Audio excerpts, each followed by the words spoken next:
Hey everybody, it's Chugga Conroy. Welcome back to more The Legend of Zelda Phantom Hourglass. Last time, we made it to Zowza's Island, robbed the man blind. He looked into our hearts and answered very accordingly.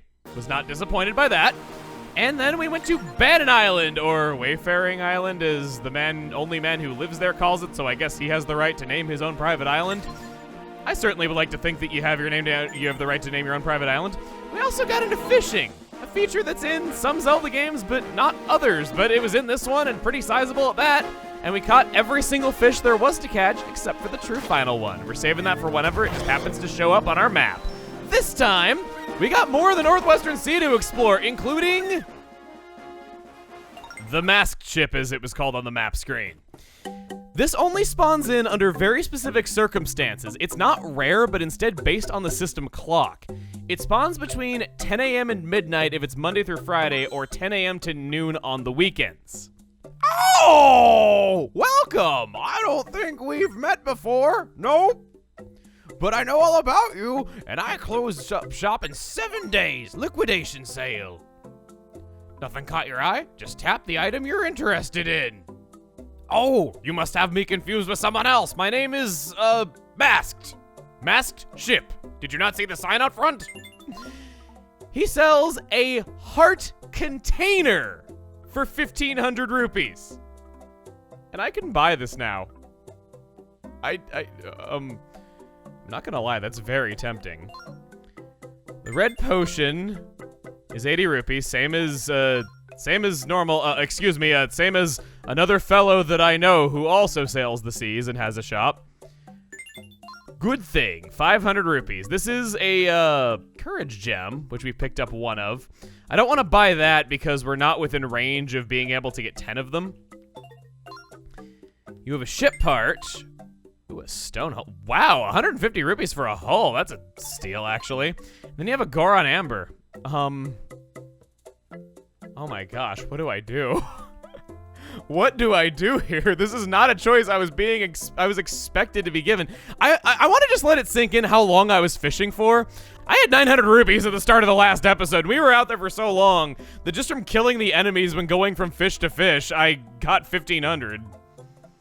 You know what? I can't believe I'm saying this, but there's not anything that we're gonna need money for a good while. I'm gonna buy the heart container.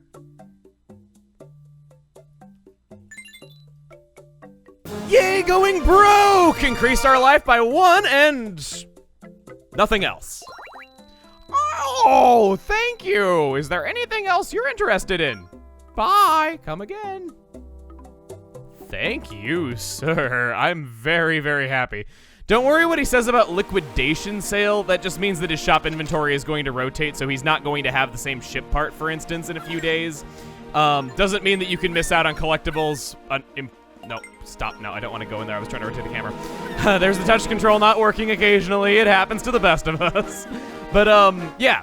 You don't get screwed out of getting collectibles that you need to 100% the game. It just means that he rotates his inventory if you don't end up going for it. Next, there's a few other places that I want to go. First of all, over here to the southeastern part of the Northwestern Sea. By putting those complements together, opposites attract, and there is an uncharted island off in the distance that Cielo will add to our map. I'm so sorry, Cielo, that I gave Linebet credit for that and said, hey, look, he was actually helpful for something. I can't believe I would say such an insensitive thing in front of you.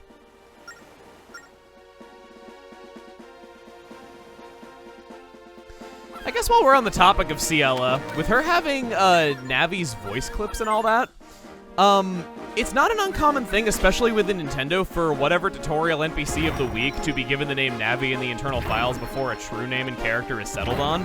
So it's possible that early in development she was just Navi, and this is further evidenced by the fact that... Oh, okay, I know what this place is.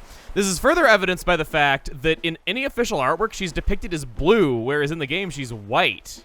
I don't know why they didn't correct that, but I guess it just kind of passed by. What? Look at the upper map. Look at the upper screen. There's no map of this island. This means no one's even set foot here. Think of all the undiscovered treasure. It doesn't make any sense. How could there be if no one's been here before? Maybe someone who knows diddly about treasure, buried something? Ah, whatever. I just know that there's treasure here, Link. I sniffed it out. Now you go find it. Maybe around the middle of the island. This place is our first example of a truly uncharted island. No map of it whatsoever, meaning, yep, we gotta draw our own. This is what I was talking about when I was saying that if maybe you grew up with Zelda 1 and you really missed the whole concept of drawing the map and having to figure everything out on your own and take notes, you'd get what you're looking for here. This is where it really gets into the meat of it. You're not going to be getting any help whatsoever. And you got to use your cartography skills. Channel your inner tingle, you know? I can tell you right away that I'm going to be a while and I need to focus on what I'm doing, so I think we'll just kind of speed this part up and play some nice music. What I was going to say as my train of thought before getting interrupted by Lineback and also gushing about how much I like this puzzle is that, yes, like a lot of games, especially within Nintendo, Ciela is referred to internally in the games files as Navi. This is something that happens a lot of the time, and oh my god, I'm about to use Paper Mario Sticker Star as a positive example of something. In that game, Kirsty is a good example of this, because she is referred to as Navi in the game's code, but she clearly does not resemble Navi in any way, shape, or form. It's just a catch-all developmental name for somebody who follows you around and gives you hints, typically of the floating variety.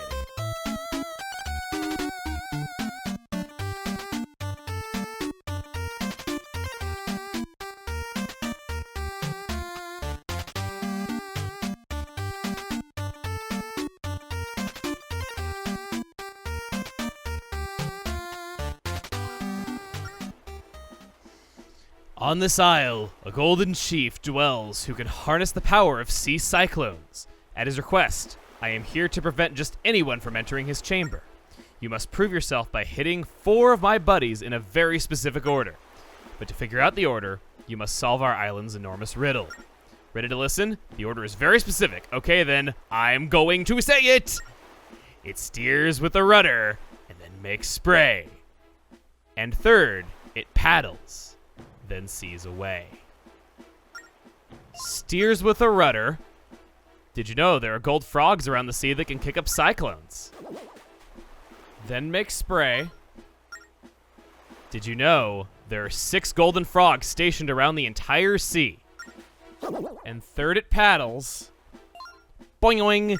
Did you know the golden frogs will slip away unless you use a cannon on them? Then sees away. Did you know?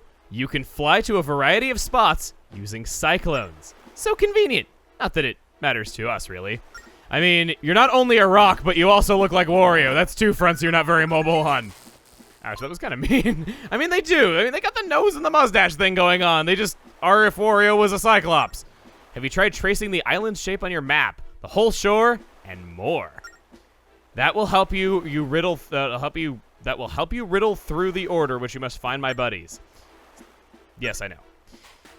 This puzzle comes together to form a whale spraying out of its blowhole, and this cave entrance is where the heart would be on a whale.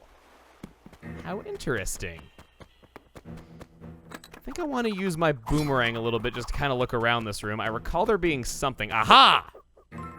I am going to horrifically disfigure this whale by carving into its side posting!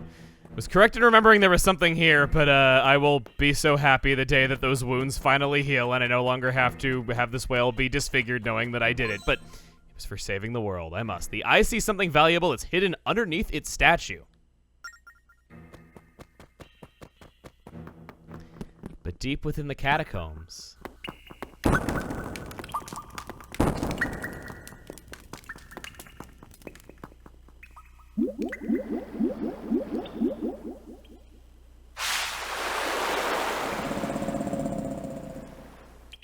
well, by my golden gizzard, a slow-toe child. Whatever brings you here, slow-toe?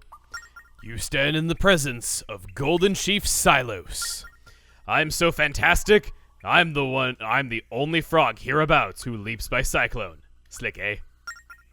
Slow-toe, is that not the phantom hourglass you carry? It certainly means, most certainly and undoubtedly, that you know old Oceus. We go way back, that old codger and me. He watched out for me until I found a safe harbor in this secret spot. He's helping us look for the ghost ship. A girl named Tetra was taken away by it. She's Link's friend. Excuse me, she is not just a friend. Ghost ship, you say? I've heard of that dreary vessel for my guilt minions. Do you have any notions as to where the ghost ship might be? Not a clue yet. First, we need to save spirits that are scattered on the seas.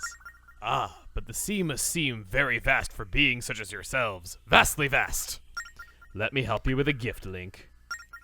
The cyclone slate! Use it at sea to travel by water spout. That is the cyclone slate. By drawing symbols on it, you can ride cyclones too. Want to leap elsewhere with your ship? Then spring into action with the slate. Ha, because he's a frog. Could you tell us more about these symbols? My guilt minions are strewn over the seas. 6 minions total, sparkling in the sun. Find them. Ask them. They each know one symbol. Then by drawing symbols on your slate, your ship will fly to that spot in a flash. So all we need to do is meet the golden frogs and learn their symbols. But are you really sure that we can take something so wonderful with us? How can I just sit back and do nothing for you, friends of Oceus? The sea is vast, and that will help you bridge the distances. Our deepest thanks, your golden majesty. No, that's golden chief. You can move your ship vast. Okay, he's just telling us the same thing again, like is always the case when I just have to talk to them over and over again. I never learn. I like this guy, the frog god, or as I like to call him, the fraud. I've been waiting way too long to use that one. I think at least a year at this point. The things that give my life meaning. I have to say, I'm a big fan of this part of the game, actually. I thought that the fishing controls were, pretty good. It worked well enough with the touchscreen. And I like this a lot. How, oh, wait, no, Lineback. I don't need your sass right now. We saw a hint and, no, we saw. Wow, fourth tries the charm. We heard that hint in there. Dig below the eye, gouge it out, and get another useless treasure. I'm sorry, we're still pretending we don't have the salvage arm and that we didn't use it to hoist up a couple of fish already. Anyway, I was saying that I really like how this game makes full use out of all of the features that made the DS unique at the time. We had to draw in the map in order to figure out the puzzle here, so, that's something completely unique to our playthrough. We have, everyone's gonna do it a little bit differently and have to work with whatever they drew. We have something that's essentially handwriting recognition that's going to be used on this slate that we just got. They did that a lot. We also had the internal clock come into play for Beetle's shop change, or sorry, the masked ship coming to the seas. That's it. It all meshes together very well to create a very interesting experience, and it's not something that you see nowadays because every game system's just kind of, a black box with a normal controller. Maybe it's got a little bit of motion worked in. You have games like 1-2 Switch, but they're kind of few and far between and not exactly popular these days, whereas this was kind of more of a core experience. Wow, frame rate! There you go, there's another feature that makes the DS unique that's meshed into this experience very seamlessly. Come on, there it is! Oof, nice shot, buddy. The big frogs spread the word about you. So you want to know how to draw on the cyclone slate to fly right here? Here it goes. Pay attention. Okay, here's the mark. Draw this to return here. Enye. Not really Enye. It would have had a line over it instead of being backwards. I don't know why I thought that. We wrote it down. Yeah, I got it. You don't have to tell me twice? Good. I like this. You're not like Cielo with giving tutorials. I could jump for joy. And I am. And I'm making the whole ship do it for me. Because we are not cavemen. We have technology. Okay, I'm trying to think about what I would want to do next. What I think I'll do is very pointlessly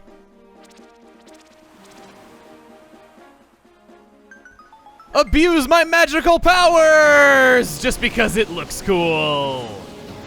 Admitted it's the first thing you would do if you obtain this kind of magical ability. Yes, we can now fast travel here anytime we want.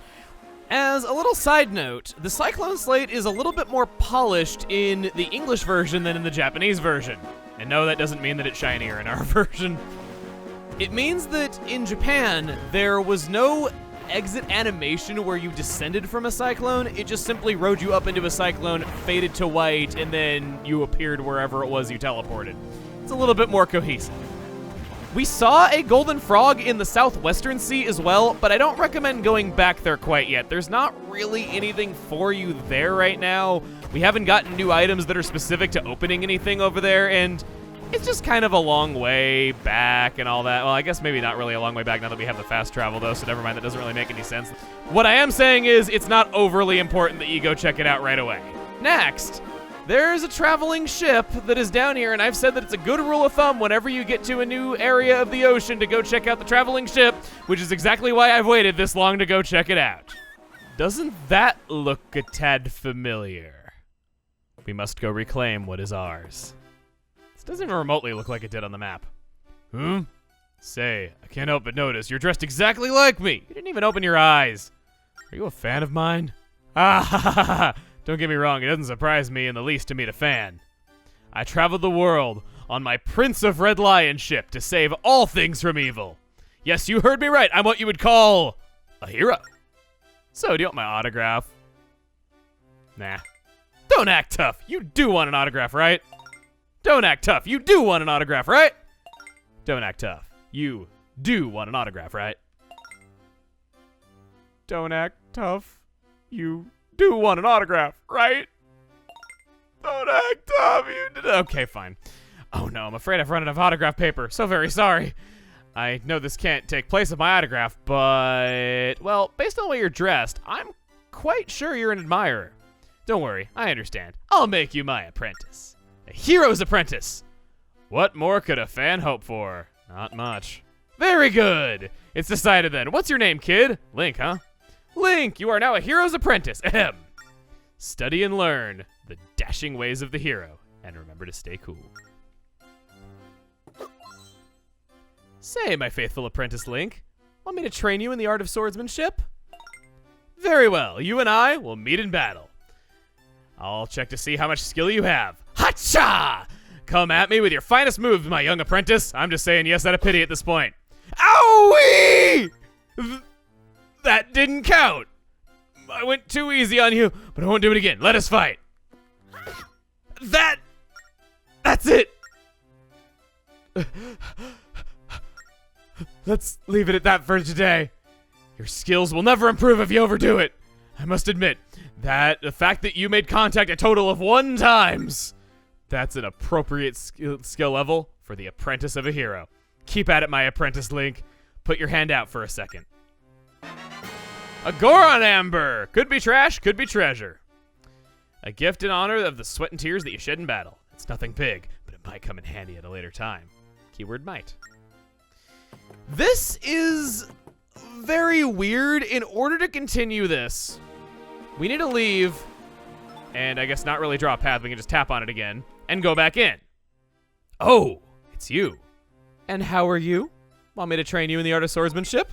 Well then, I'll oppose you. Let's just test how much your skills have improved. Hacha! Come at me with all directions from your skill, all the skill you can muster. Maybe I'll just come at you with one direction. All right, I think that's enough. Your skills will never improve if you overdo it. I must admit the fact that you made a contact a total of 2 times, why, that's a 100% increase over the last time. It's a level of a half hero. Keep it up, my apprentice Link. Put your hand out for a second.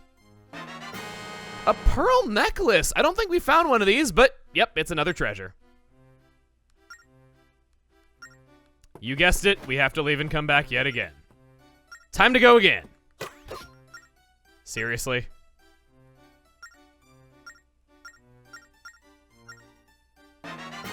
Rudo crown, go back out, come back in. How many times can you make contact before I strike you 3 times? Now he will finally fight back. As much as I appreciate free stuff, this was a little too long-winded of a way to do it. We shall see. Come at me. Now, this also brings up something that is a really, I guess, kind of weird complaint that I have personally. I'm a big fan of the Wind Waker, as I'm sure are a lot of people who would want to play Phantom Hourglass, as it is a direct sequel to that game. And I also really like the King of Red Lion ship. It's very iconic, one of the most well-known things about Wind Waker.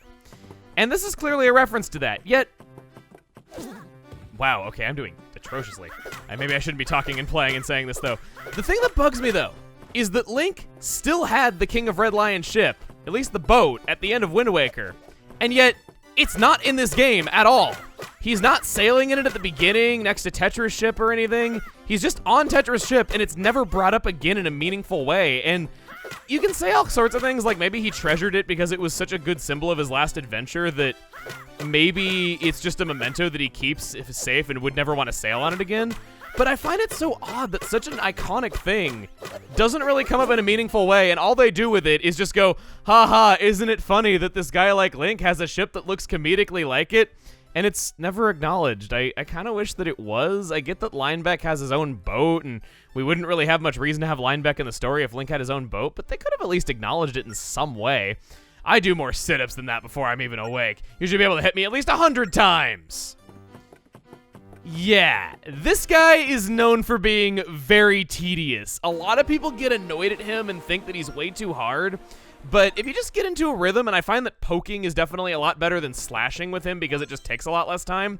Get out of the way whenever you see him. You can kind of get into a pattern of how long it's going to be before he strikes you again. I was trying to get into it there. If you can get that, he's not that bad. Remember that tapping will do a jump attack, which will get you in close very fast, unless he keeps backing up like that. Second try at 85. Another tip I can offer is don't stop attacking. If you kite him, he will stab a lot quicker than if he is counterattacking you. The counterattack is a long startup animation. You can see it coming and just hold to the side when he does that. Yeah, see? I believe he always counterattacks on 99. This is my third attempt. I think my personal high score by following these rules was somewhere in the 600s, and I had to stop because my hand was getting tired, and then I lost my mojo by the time I came back, and it unpaused, and you know how it is whenever you're doing really well at a minigame, and you can't get that same mojo back whenever you stop it. By doing that, you get a whole heart container! That's a gift in honor of the sweat and tears you shed in battle. It's nothing big, but it might come in handy at a later time. Nothing big might come in handy at a later time, aka making you not die after you've taken 5 hearts of damage. Man, this guy gives a good prize. Orca should become his apprentice. It is great being with this guy. So our personal best is 118 hits. He will now rematch anytime. Got to 109 without even getting hit. See what I mean? Just follow those rules. Not too bad. The thing that you're trying to do is best your previous record. So maybe don't go all in a little too crazy on your first go just to see if you can do it. It can be a little bit hard to best yourself if you go all in on it. In fact, right here, I think I'm just going to purposely fail. Ouch. If that hit where I thought it did.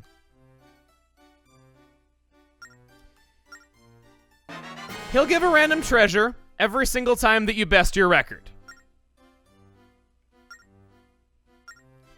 A lot of Goron Ambers getting passed our way. I hope that means that it's one of the better items. Well, that's 2 whole heart containers that we got. Wanna try for 3? Okay, let's not be that greedy. That was not what I was expecting to happen when we started here. That was utterly fantastic and went a lot better than I thought it could have. Well, the time has come at last. We've probably sailed at least 50 circles around this thing already. We've gotten a good enough look at it. Welcome to the Isle of Gust, where the second spirit is being held.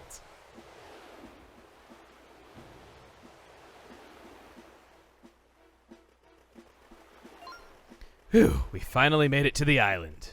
But this sure is one gusty island. Yep, I'm sure this has got to be the Isle of Gust. So, you little green parrot, how about you fly off in search of our next spirit? Next time on The Legend of Zelda Phantom Hourglass. Yay, Mr. Linebeck said we're gonna get to fly! See you guys then.